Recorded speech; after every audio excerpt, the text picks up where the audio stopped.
Le bilan du traitement des recours enregistrés par le médiateur de la République exposé aux autorités politico-administratives présente.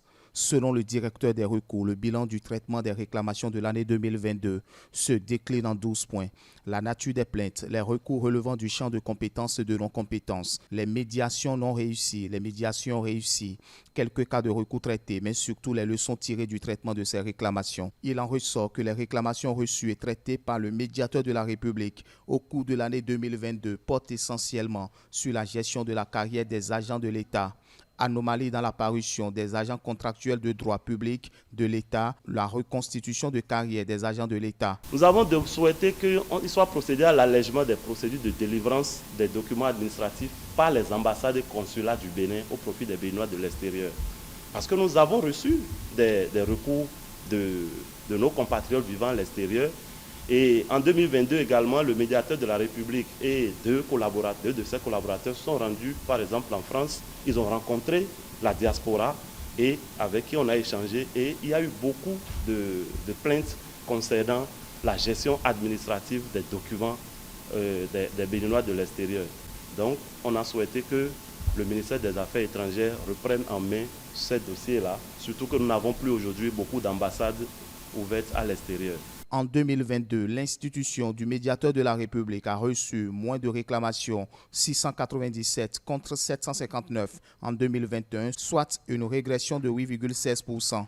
Cette performance a été rendue possible grâce au soutien permanent des responsables des structures, des ministères et des administrations déconcentrées qui réagissent à nos demandes d'intervention.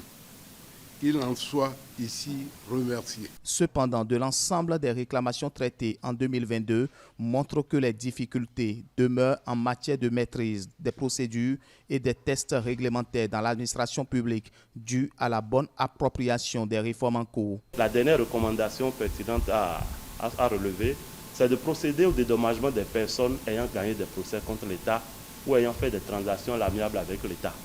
Puisque là, il s'agit surtout de renflouer la ligne qui prend ces personnes-là en compte. Et ça, donc, nous faisons une doléance, une recommandation vers le ministère des Finances et le gouvernement en général pour qu'il soit revu la manière dont cette ligne-là est pourvue afin qu'on ait suffisamment de sous pour régler ces questions-là, puisque beaucoup de dossiers sont là, traînent depuis des années, juste parce qu'on n'a pas les moyens pour y donner satisfaction. C'est pour cette raison que je voudrais d'ores et déjà compter sur tous les soutiens, qu'ils soient gouvernementaux ou provenant des partenaires, en vue de faire reculer le spectre des violences et des actes délictueux avant, pendant et après les élections. Je voudrais espérer qu'avec la détermination de nous tous, acteurs à divers niveaux, que la réussite soit notre compagne de manière durable. Au thème de ce rapport d'activité, le médiateur de la République formule les recommandations ci-après.